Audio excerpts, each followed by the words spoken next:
kita tetap bahas yang namanya ajaran agama Islam dan ajaran Yesus ya. Ada kesesuaian nggak antara ajaran Islam dengan ajaran Yesus? Tentu, itu ada kesesuaian dan ada yang namanya kemiripan. Betul tidak? Tadi sesuai dengan yang Dewa bilang, 7 kali nih Dewa bilangnya. Yesus memerintahkan puasa, kita berpuasa. Yesus memerintahkan sunat, Yesus bersunat, kita umat muslim 100% di seluruh dunia itu semua bersunat. Tidak ada satupun umat muslim yang tidak bersunat. Yesus tidak makan babi, umat muslim pun tidak yang namanya makan babi. Nah, jadi itu kemiripan ya di situ ya. Nah, terus ente bilang harus siap menerima tantangan. Oh, saya siap menerima tantangan. Membicarakan mengenai soal Al-Quran, insya Allah saya siap. Membicarakan soal akhlak-akhlak Nabi Muhammad, insya Allah saya jauh senang banget saya.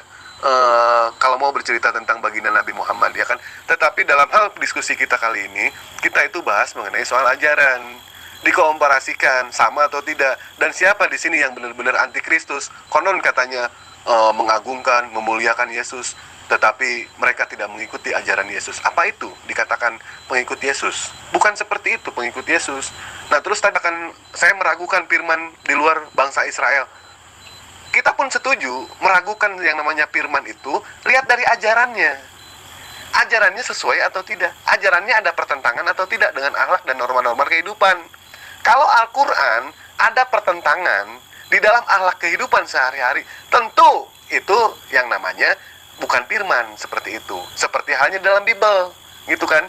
Bible jelas di situ Yesus memerintahkan untuk puasa, kita puasa. Dalam Al-Quran pun ada puasa. Yesus memerintahkan tidak memakan babi. Di dalam ajaran Islam pun ada yang namanya diperintahkan untuk kami itu menghindari yang namanya babi. Kenapa? Kok bisa sama gitu kan? Karena sumbernya satu. Sumbernya sama. Siapa? Allah Subhanahu wa Ta'ala. Bukan dalam arti kami itu mencontek. Bukan. Bedakan antara mencontek, menjiplak dengan sumber yang sama. Itu kan dipertegas lagi di dalam Al-Quran. Betul tidak? Kalau misalkan Taurah, di dalam Taurah, di dalam Injil, di situ disebutkan tidak boleh makan babi. Di dalam Al-Quran disebutkan lagi tidak boleh makan babi. Kenapa? Karena sumbernya sama.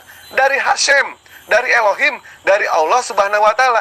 Nah, sementara ente mengaku sebagai pengikut Yesus, tetapi ente malah menjalankan yang namanya larangan Yesus, seperti jangan makan babi, makan babi. Itu jelas ente bukan pengikut Yesus. Tetapi ente bani mana? Ente bani Paulus. Lugas. Lu taruh otak makanya di kepala. Lu taruh otak di pantat. Pantas aja bisul, kemarin udah meletus tuh. Jangan lupa subscribe Iman Yakin Channel.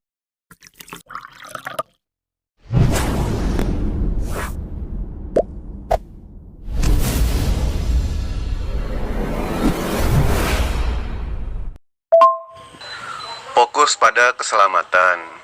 Keselamatan menurut ajaran Yesus seperti apa keselamatannya itu? Yesus memang tidak minta disembah, karena Yesus memang tidak pantas untuk disembah. Yang menyatakan Yesus Tuhan, Yohanes, di dalam Yohanes, terus di dalam Filipi, surat Paulus. Sementara Yesus sendiri tidak pernah mengakui dirinya itu adalah Tuhan. Tidak pernah. Yesus itu adalah utusan. Jelas kok ayatnya.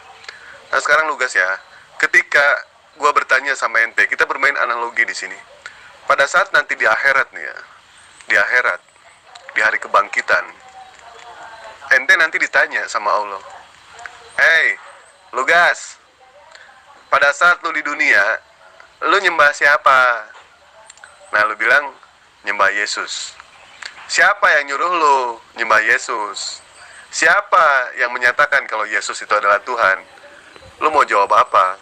Ada ayatnya. Mana ayatnya? Lu bayangin deh Lugas ya, Tuhan lu yang lu banggakan itu disuruh sujud sama iblis. Bayangkan, iblis macam Tuhan macam apa seperti itu yang bisa diperintahkan sama Yesus. Dan Yesus bilang, jangan hanya kepada Allah lah kita harus menyembah. Seperti itu Yesus bilang. Nah, lu nyembah yang salah lu Gas. Pada suatu hari penghakiman nanti, yang kelihatan adalah Yesus. Di situ Yesus yang bertanya, bukan Allah SWT. Dan belum tentu apa Muhammad bisa ada di situ, atau bagaimana? Karena yang pertama pertama dilihat adalah Yesus. Pada suatu hari kebangkitan nanti, yang kelihatan adalah Yesus. Nah, itu kan menurut batok kepala lo, gimana sih? Nah, oke, sekarang gue ikutin ya kemauan lo. Pada saat lo melihat Yesus nanti di hari kebangkitan, terus Yesus nanya, Om Lugas, kata Yesus nih, waktu di dunia, lu nyembah siapa? Terus ente bilang, oh, saya nyembah Yesus. Terus kata Yesus, atas perintah siapa lu nyembah gua? Om Lugas, kata Yesus, nggak ada perintahnya. Lu digendir lu langsung ya, digamparin sama malaikat. Jelas Yesus memerintahkan kepada umatnya itu untuk menyembah Allah. Iblis aja ditentang sama dia, disuruh nyembah Allah, bukan kepada dirinya. Lugas, gimana ente ini? Saya menyembah Yesus karena dia adalah Tuhan. Alkitab menyatakan Yesus Tuhan. Hanya bukan menitikkan minta disembah. Sudah kukatakan iblis yang minta disembah. Kalau Yesus tanya nanti, siapakah menyembah pada suatu kitab yang menitik beratkan sembahlah aku? Di situ kontradaksi, iblis pun ada. Kok dalam hanya konteks menyembah? Bisa dua-duanya menuntut, iblis dan Tuhan. Tapi siapakah Tuhanmu? Yang menyelamatkan engkau atau yang minta disembah? Tuhanku tetap yang menyelamatkan saya, bukan yang minta disembah. Meskipun dalam orang keadaan binasa, lagi minta disembah. Orang-orang yang binasa sudah binasa, hanya dibuatnya menjadi penyembahnya. Enggak mau menyelamatkan yang binasa, tetapi menjadikannya alat supaya penyembahnya. Yang menyelamatkan kami hanya Yesus.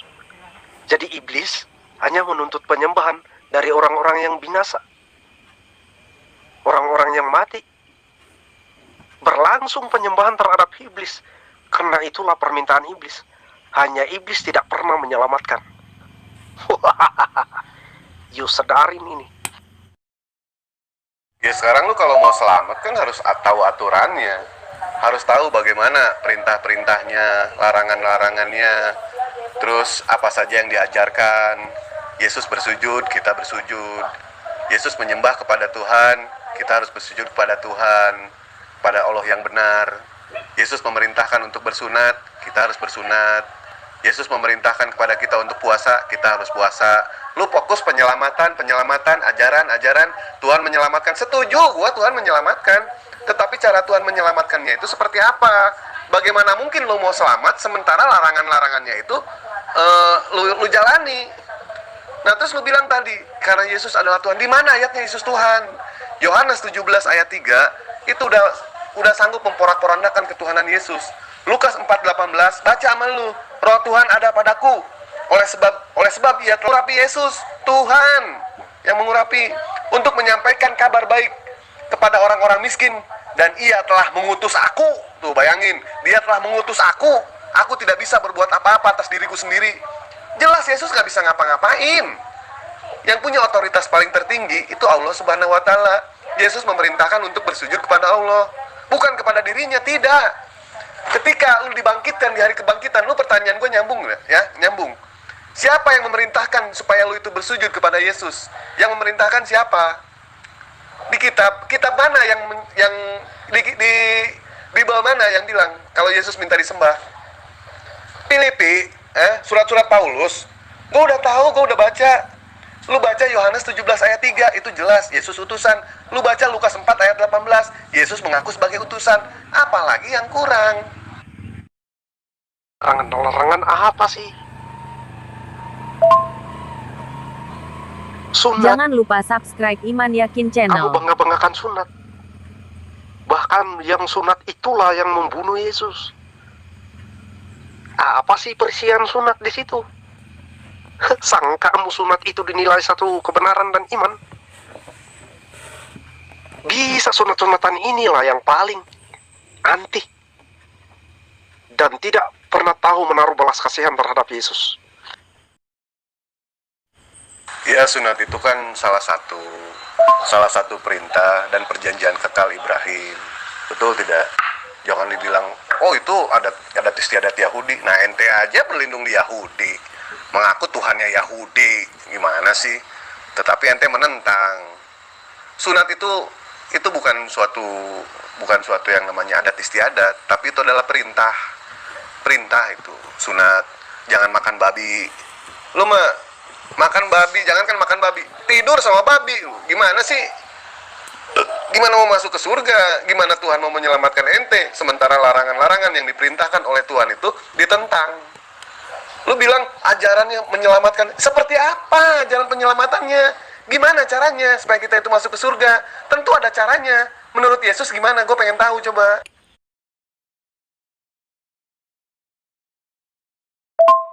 Sunat bukan ukuran bahwa menerima Yesus, ya. Sekalipun Anda bersunat, belum tentu Anda adalah benar-benar pengikut Yesus dan benar-benar beriman pada Yesus. Semua umat muslim yang beriman kepada Yesus, kalau mau disamakan dengan Nabi Isa ya, dengan baginda Nabi Muhammad, dengan Musa, semuanya itu sunat. Tidak ada umat muslim yang tidak disunat, itu tidak ada. Sunat itu di samping itu ajaran, ternyata itu adalah untuk kesehatan. Tidak semata-mata Allah Subhanahu wa Ta'ala memerintahkan untuk disunat, tentu ada sesuatu. Allah Subhanahu wa Ta'ala tidak semata-mata melarang kepada umatnya, tentu itu ada sesuatu gitu. Pasti ada sesuatu. Nah, betul nggak, Lugas? Nah, sekarang ente mau gimana ente selamat?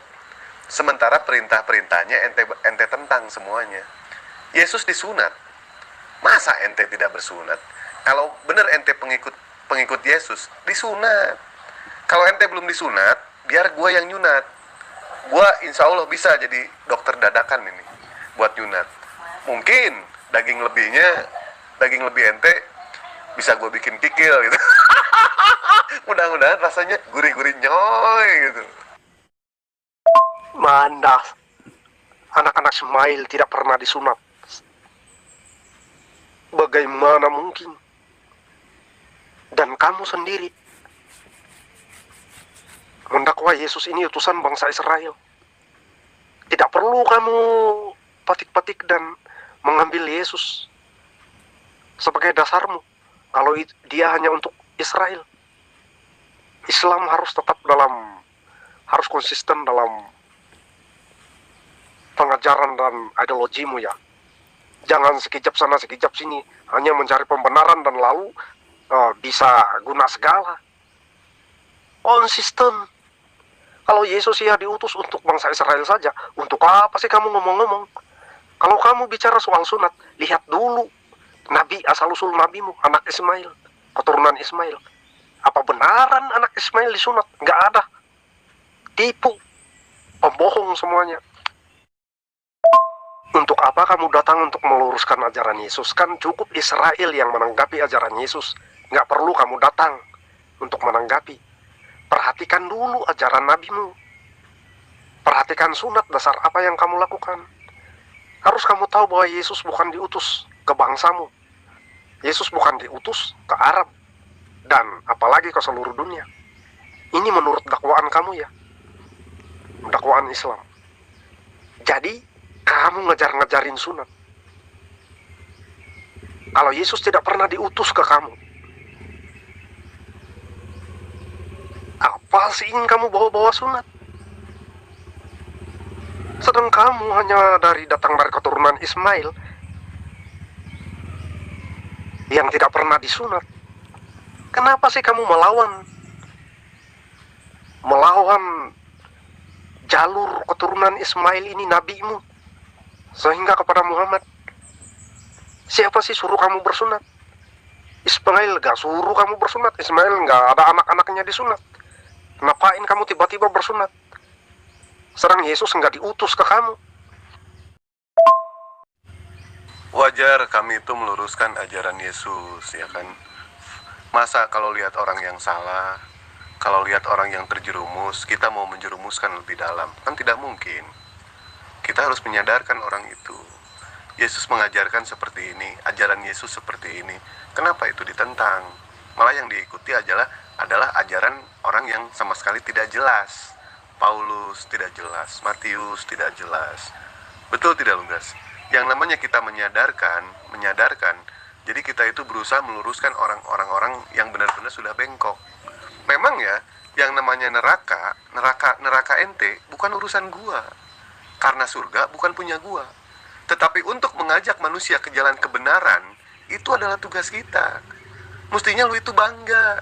Kami meluruskan ajaran agama, ajaran-ajaran Yesus yang disimpangkan oleh orang-orang yang tidak bertanggung jawab. Nah sekarang ente bertanya tadi, apakah ajaran Nabi Muhammad sempurna? Oh jelas, ajaran Nabi Muhammad sangat sempurna. Nabi Muhammad membawa syariat-syariat baru, ya kan, menghilangkan hukum-hukum yang lama yang sudah tidak berlaku. Seperti contoh nikah dengan adik kakak, dulu kan diperbolehkan, sekarang tidak diperbolehkan. Dihilangkan itu sama Nabi Muhammad. Tentu, kenapa dihilangkan? Tentu ada sebabnya, gitu. Nabi Muhammad itu kan diilhami sama Roh Kudus. Jadi beliau itu membawa syariat-syariat baru seperti ajaran puasa, ajaran hukum waris, puasa, pernikahan. Semua kami itu diajarkan selengkap-lengkapnya. Dari mulai kami bangun tidur sampai kami tidur lagi. Dari kami mulai dilahirkan sampai kami meninggal, itu diajarkan semuanya. Betapa sempurnanya. Nah, terus ente bilang Yesus tidak diutus buat kami. Memang Yesus hanya kepada Bani Israel, bukan kepada Bani Paulus, bukan kepada Bani Protestan ataupun Bani Katolik. Tidak ada. Yesus hanya diutus untuk orang-orang Israel saja. Aku hanya diutus kepada domba-domba yang hilang dari umat Israel.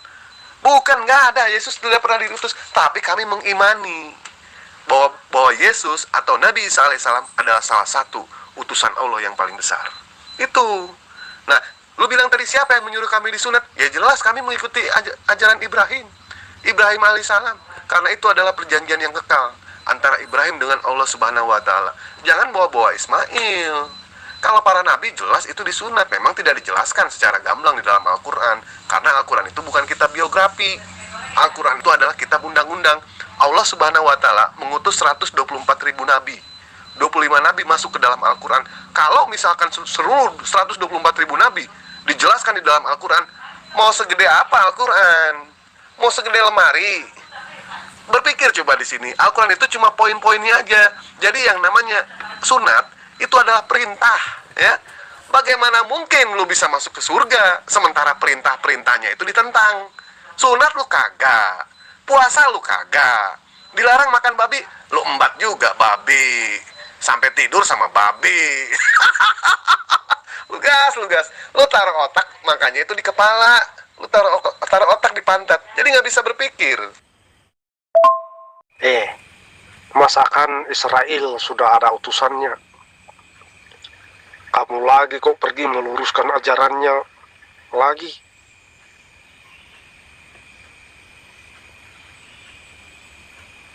Kenapa sih kamu masuk campur ke Israel, masuk campur ke Yahudi?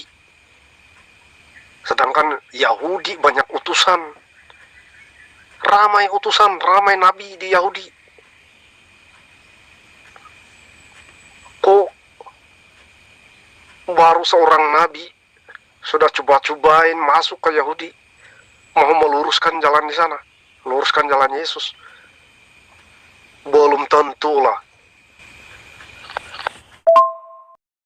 Wah, lu makin gak nyambung nih, Lugas. Lu kalau ngantuk ngomong nih, Lugas, ya. Kalau ngantuk minum obat tidur, jangan minum obat kuat. Lu paling salah, ngantuk minum obat kuat. Ntar yang ada melek terus lu. Yang bawah melek terus, yang atas merem terus. Jadinya merem-melek ntar.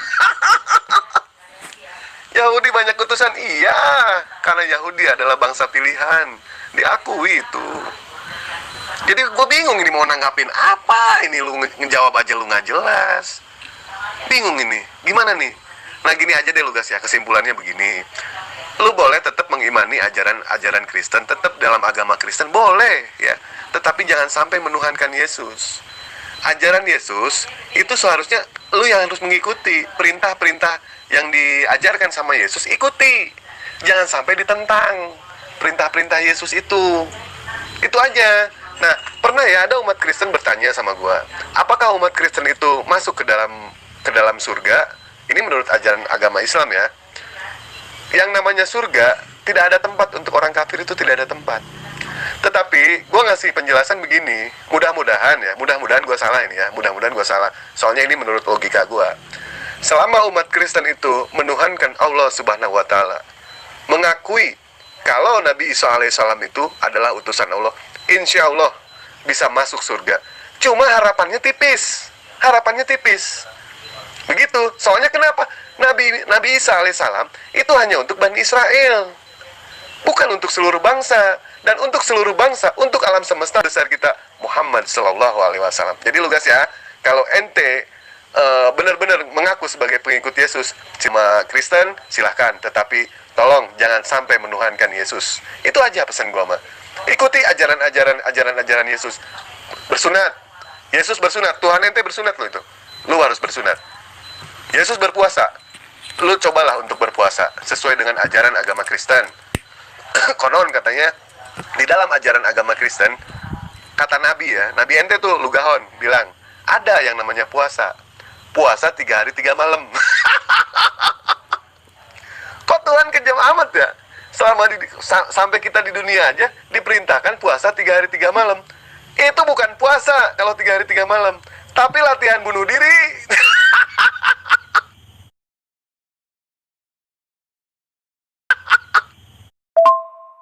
Oke, kenapa wujudnya antikristus ya?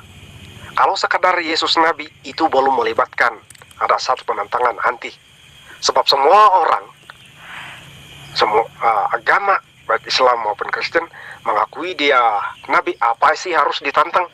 Apa sih harus wujud timbulnya antikristus? Tetapi apa yang ditantang ini? Antikristus ini, apa yang ditantang? Adalah ketuhanannya, adalah ilahinya. Itu sebabnya kalimat antikristus. Kok apa sih gunanya? Bisa kalimat antikristus kalau hanya sekadar mengakui semuanya nabi? Oh, lagi dianti. Apa sih mau dianti kalau nabi? Iya, semua orang terima nabi, akui dia nabi. Nggak ada mau dianti, nggak ada mau ditentang. Tapi soal Kristus, ilahinya, inilah yang ditentang. Antikristus, maksudnya menantang ilahinya Yesus. Oh jelas kalau Yesus itu bukan Tuhan. Yohanes 17 ayat 3 itu cukup memporak-porandakan ketuhanan Yesus.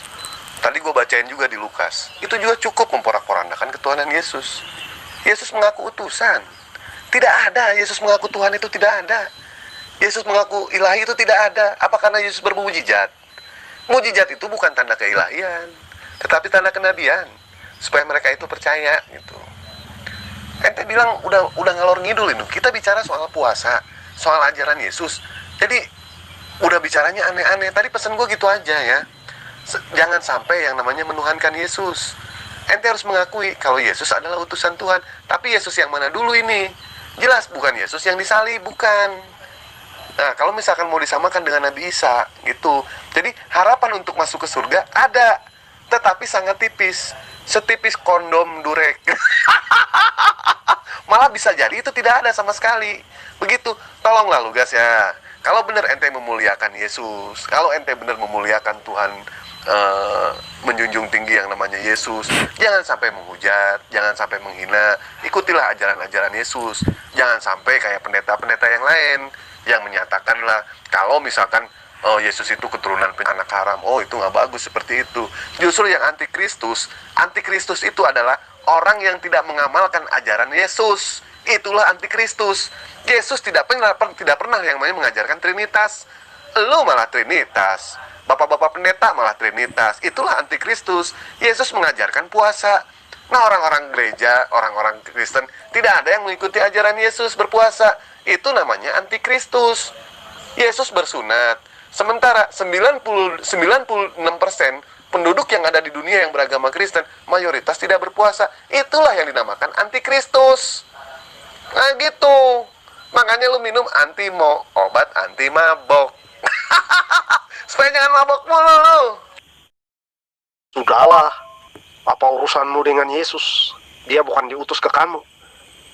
Kamu yang nggak pernah betul dalam kondisimu. Kamu punya platform, kamu salah. Kamu ini melebihi batas. Kok Israel sudah cukup sih utusannya? Lagi menjungsip masuk-masuk ke Israel. Perhatikan dulu lah ajaran nabimu. Jangan main-main kat Israel. Banyak rasul, banyak utusan di situ. Kok biar kamu sendiri tumpuh dulu nabimu. Tumpuh dulu ajaran-ajaran dalam kitabmu. Kalau orang menjawab itu, dengarkan sampai tuntas dulu ya. Lu kan butuh jawaban, makanya gue jelaskan sampai tuntas. Jangan seperti itu, jadi orang itu berusaha untuk mendengarkan yang baik. Kenapa Allah menciptakan manusia itu mempunyai dua mata, dua kuping, tapi kenapa cuma satu mulut? Agar kita banyak melihat, banyak mendengar, sedikit bicara, lu guys, ya. Nah, tadi ente bilang Yesus tidak diutus untuk kami. Betul, diakui. Yesus tidak diutus untuk umat muslim. Umat ini ya, kami yang sekarang ini ya. Tidak. Yesus itu diutus, artinya itu buat alam semesta ya. Tidak. Yesus itu diutus untuk Bani Israel. Itu pengakuan Yesus, gamblang itu di situ. Tetapi kami mengakui, kami beriman kepada Yesus. Ajaran-ajaran Yesus mana yang kami tentang? Tidak ada. Ajaran Yesus dengan ajaran kami itu ada kemiripan. Yesus berpuasa, kami berpuasa. Yesus bersunat, kami bersunat. Yesus tidak makan babi, kami tidak makan babi. Kan tadi udah dijelaskan. Kalau misalkan ente mengecam, perhatikan aja ajaran Nabi kamu. Oh, ajaran Nabi Muhammad sangat sempurna. Sangat sempurna. Kami diajarkan, dari kami dilahirkan sampai kami meninggal, kami diajarkan. Dari mulai kami bangun tidur, sampai kami tidur lagi, kami diajarkan. Dari mulai kami keluar rumah, kami ada bacaannya. Dari mulai kami naik kendaraan, kami ada bacaannya. Kami pulang ke rumah, masuk ke rumah, ada bacaannya. Kami masuk kamar mandi, ada bacaannya. Pada saat kami mau prosotin celana istri nih, ada bacaannya, Lukas. Luar biasa nggak? Pada saat mau merosotin celana istri nih, ada bacaannya. Nah sekarang ya, bagaimana keadaan setan-setan ya yang menggoda umat muslim? Itu setan-setannya kurus-kurus. Gimana mereka mau gemuk? Pada saat kami makan, kami berdoa. Pada saat kami mau kamar mandi, kami berdoa. Pada saat kami mau keluar rumah, kami berdoa. Setan takut. Tapi lihat orang Kristen, setannya gemuk-gemuk, luas, ya. Pada saat lu makan, lu tidak baca doa makan, setan ikut makan. Pada saat lu ke kamar mandi, lu mau cokbun. Cokbun di kamar mandi, setan ikut. Pada saat lu mau buka prosotin celana istri, setan ikut ngebantuin di belakang. Bayangin lu. Bayangin ikut ngebantuin lu itu. Karena kenapa? Karena lu gak punya bacaannya. Oh ya, kamu ini menitik beratkan tentang perbuatan. Yesus berpuasa, kami berpuasa. Yesus sujud, kami sujud. Tapi itu sebabnya Yesus memperingati, hati-hatilah mereka yang palsu. Kalau seandainya tidak ada orang yang bisa mirip-miripan, buat apa sih Yesus memperingati supaya berhati-hati pada mereka yang palsu ini, pembawa ajaran palsu? Jadi begitu loh. Apapun sesuatu yang palsu itu adalah dibawa dan diterima dari di luar tanah perjanjian, di luar dari mereka yang berasal dari tanah perjanjian Tuhan di bumi. Ini bicara soal tanah perjanjian di bumi ya. Belum lagi bicara soal surga. Kalau soal tanah perjanjian di bumi pun nggak bisa, nggak ada bangsa lain ataupun Muhammad, Ismail nggak bisa dan tidak dibawa bersama ke tanah perjanjian. Masakan perjanjian surga bisa dipercayakan? Sorry, langsung nggak mungkin, tidak ada. Harus lihat dari perkara kecil untuk mempercayai perkara-perkara yang besar. Lo mulai ngelantur, Lugas ya. Di sini kan tadi gue bilang menitik beratkan sama yang namanya ajaran Yesus. Ajaran Yesus itu apa? Kalau lu nggak mau tetap dikatakan sebagai antikristus, ajaran Yesus lu jalankan. Perintah Yesus lu laksanakan, larangannya lu jauhi. Itu. Dan Yesus memperingati hati-hati dengan nabi palsu. Betul, setuju. Hati-hati dengan nabi palsu. Siapa nabi palsu itu? Tentu nabi palsu adalah orang, nabi, rasul yang menghapus ajaran-ajaran para nabi. Tidak ada satupun utusan Allah, 124.000 nabi utusan Allah yang mengajarkan Trinitas. Cuma Paulus. Nah, ajaran palsu itu siapa? Nabi palsu itu siapa? Paulus. Karena Paulus membatalkan hukum Taurat pada saat meninggalnya Yesus di tiang jemuran itu, digantung di tiang salib. Itu dibatalkan sama Paulus. Nah, jadi nabi palsu siapa di situ? Paulus, nabi palsu. Nah, sementara Yesus dengan kami umat muslim, ajarannya sama nggak? Sama. Kami mentauhidkan Allah Subhanahu wa taala. Tuhan itu satu, bukan Trinitas, bukan Tuhan Bapa, Tuhan Anak dan burung merpati. Bukan. Nah, ini lu bicara soal tanah perjanjian lagi. Terus mau bicara mengenai masalah soal surga. Lu mati, bunuh diri lu kalau bicara soal surga Kristen, ya. Terus tadi jangan Nabi Muhammad, sama jangan bawa-bawa Ismail. Gue nggak bawa-bawa Nabi Muhammad di sini. Gue di sini dari awal itu meluruskan ajaran Yesus yang disimpangkan oleh para penyesat-penyesat. Ajaran Yesus seperti apa? Berapa kali sih Lugas gue mesti ngomong, Lugas? Ini gue yang keempat kali lu ngomong. Ajaran Yesus jelas. Yesus disunat. Lu pun harus disunat. Yesus berpuasa. Apa ada umat Kristen yang berpuasa? Nggak ada. Yesus tidak makan babi. Ente jangankan makan babi, sampai tidur sama babi. Gimana ini Lugas? Ya, kalau di dalam ajaran agama Islam jelas ada kemiripan. Kami tidak makan babi. Umat muslim mana yang makan babi? Kami itu menghindari yang namanya babi karena itu adalah bagian daripada ujian. Allah memerintahkan kita untuk menghindari yang namanya babi. Jangankan kita mengkonsumsi, kita memanfaatkannya saja tidak boleh. Contohnya apa memanfaatkan? Misalkan kita berburu di hutan, dapat babi, kita jual. Nah, itu dimanfaatkannya. Tidak boleh. Bayangkan, jangankan mengkonsumsi. Nah, ente Kristen ngaku sebagai pengikut Yesus, ternyata ajaran Yesus semua ditentang.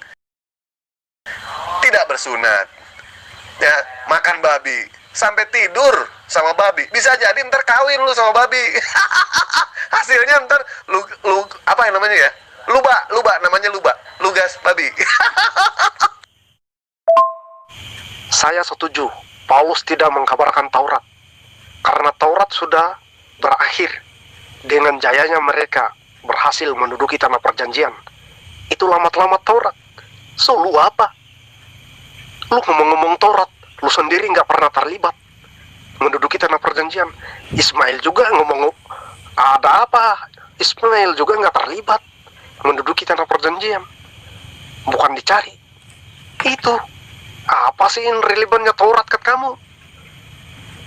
Semuanya ngomong kosong kamu. Bukan kronologi, bukan teologi kamu ini. Tetapi hanya dasar agama segala. Bukan teologi.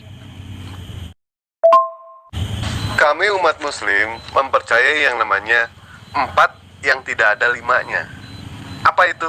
Yang pertama itu adalah Jabur yang diperuntukkan untuk Nabi. 2 itu adalah Taurat yang diwahyukan oleh Allah kepada Nabi Musa alaihissalam. Yang ketiga itu Injil yang diwahyukan kepada Nabi Isa alaihissalam. Dan yang keempat itu Al-Quran Nur Kalim, perjanjian akhir yang tidak akan ada yang namanya ada lagi wahyu setelah Al-Quran itu tidak ada. Itu adalah Al-Quran. Ada perjanjian baru, ada perjanjian lama, tentu ada perjanjian akhir. Perjanjiannya akhir adalah Al-Quran Nur Karim. Kami percaya itu. Dan siapa yang di sini yang membatalkan Taurat? Taurat katanya sudah berakhir. Jelas itu adalah Paulus. Jadi Yesus berkata ya, selama langit bumi ini belum runtuh, selama dunia ini belum hancur, 1 titik iota pun tidak akan aku hilangkan dari hukum Taurat. Jelas ya di situ ya. Jadi yang menghilangkan hukum Taurat siapa? Paulus. Pauluslah sang penyesat. Sukses menyesatkan manusia sedunia itu. Menuhankan kepada Yesus. Padahal Yesus tidak pernah mengajarkan kepada murid-muridnya untuk menuhankan dirinya sendiri. Tidak ada. Itu jelas di situ. Nah, ya. Nah, sekarang ente bilang hukum Taurat itu telah berakhir. Tetapi kalau misalkan tidak ada Taurat, ente Kristen tidak punya yang namanya kitab suci. Karena yang namanya Bani Katolik, Bani Protestan, kitab sucinya itu adalah hasil mencuri dari orang-orang Yudaism, Yahudi. Itu fakta. Itu faktanya, bukan katanya. Itu bukti yang berbicara seperti itu, bukan bicara jadi bukti. Jadi ente membatalkan hukum Taurat, tetapi kitab Taurat dicuri sama umat Kristen. Itu fakta lu gas. Aduh lu gas, jadi sedih nih jadinya. Terus gimana tuh kalau udah begini lu gas? Ya. Jabur ini nyanyian lah, lagu-lagu Daud. Kamu katakan firman Tuhan. Salah sudah lo. Ini puji-pujian Daud lah, Mazmur ya, Jabur ini. Puji-pujian Daud, bukan wahyu Tuhan loh. Nyanyian lagu-lagu Daud memuji Tuhan. Jadi, apaan?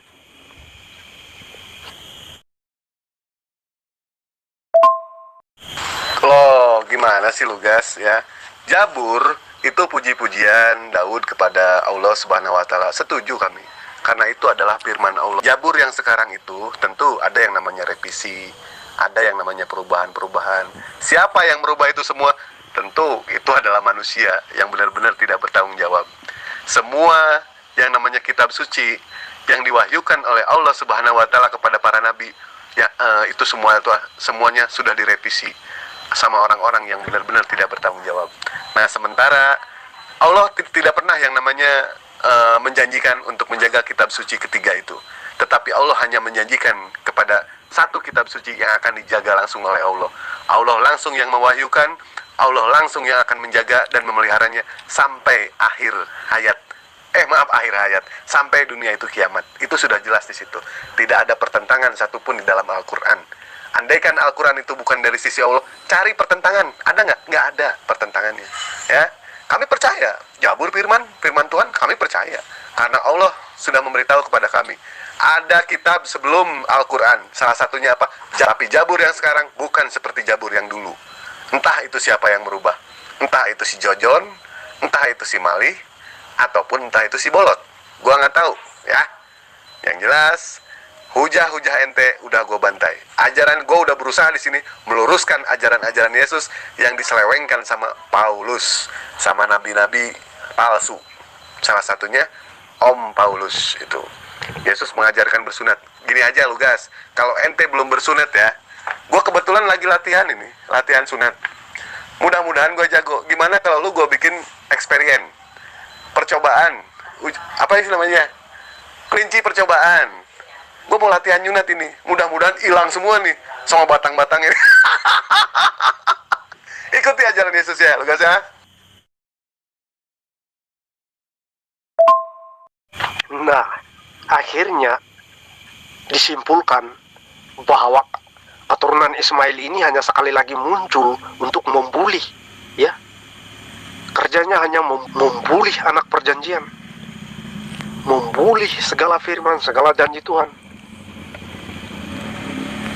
Itulah kerjanya Ismail sampai sekarang. Karena kenyataannya gak pernah menduduki tanah perjanjian, tetapi sok tahu tentang firman Tuhan. Gimana, dari mana dia mendapat?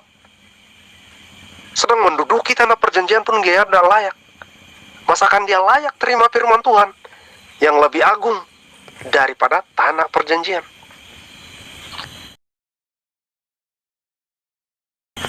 Kami tidak pernah yang namanya membuli semua firman Tuhan. Firman Allah Subhanahu wa taala kami sama sekali tidak membuli. Tetapi di dalam Al-Quran jelas Allah memberitahu kami bahwa ada kitab-kitab sebelum Al-Quran. Tetapi kitab itu sudah direvisi, sudah banyak perubahan oleh tangan-tangan jahil manusia. Jadi Allah langsung yang memberitahu, ya. Makanya gue percaya, ternyata benar gitu. Kitab-kitab sebelumnya itu sudah mengandung yang namanya revisi-revisi. Di sini gue tidak membawa Ismail, tidak membawa Ismail, anak perjanjian, anak tunggal, ataupun apapun juga gue tidak membawa.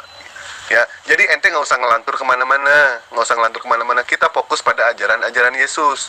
Gue pengen yang namanya di sini meluruskan ajaran Yesus. Nggak mau bahas soal apa sih tanah perjanjian lah, apalah, entah itu tanah gusuran lah, tanah sengketa. Gue nggak bawa itu, ya. Yang gue bawa itu adalah ajaran Yesus. Itu. Bagaimana kamu mendakwa bahwa kamu ini diberi Quran dan kitab suci, sedangkan tidak pernah menduduki tanah perjanjian?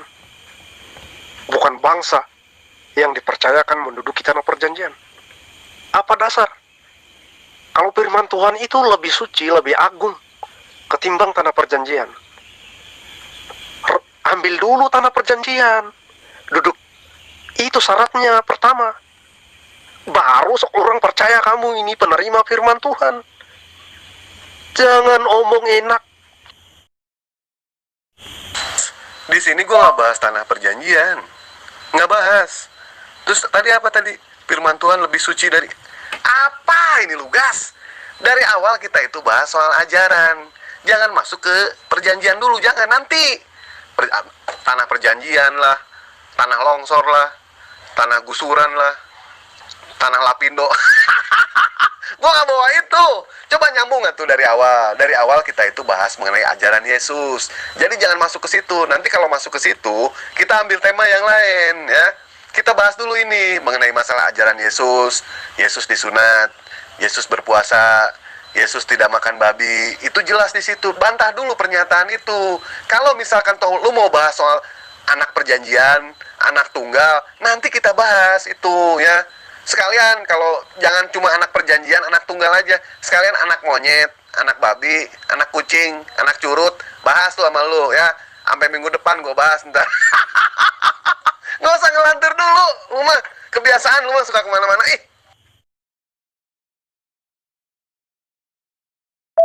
Lu kebiasaan deh ya, mulai ngelantur ya kan, ngalor ngidul. Yang kita bahas itu dari awal itu mengenai soal ajaran Yesus, bukan tanah perjanjian. Konon tanah perjanjian yang gue punya udah gue gade ke bank. Gue udah gak punya tanah. Kemarin sih alhamdulillah sih gue ngejual tanah, tapi bukan tanah perjanjian. Berapa miliar ya kemarin ya? Wah lupa lah berapa miliar itu. Tapi uangnya uang monopoli. Soalnya tanahnya pun cuma 2 ember. Kita bahas ajaran dulu. Lu mau bantah nggak soal ajaran itu? Jadi gue nggak mau kemana-mana. Soalnya gue tahu kebiasaan lu pasti mengalihkan topik. Topik ini belum beres, lu alihkan topik yang lain. Mau sampai kapan lu bahas ini? Kalau topik satu aja belum selesai, lu ganti topik yang lain. Ini tahun berapa? Tahun 2021 ya. Sampai tahun 2074 ini nggak akan beres. Makanya kita beresin dulu mengenai soal ajaran Yesus. Yang disunat, Yesus disunat, Yesus berpuasa, Yesus tidak makan babi. Itu dulu. Ini sampai tanah sengketa, tanah longsor, tanah perjanjian. Bodoh amat, gue nggak ngurus. Udah gue gade ke bank itu semua.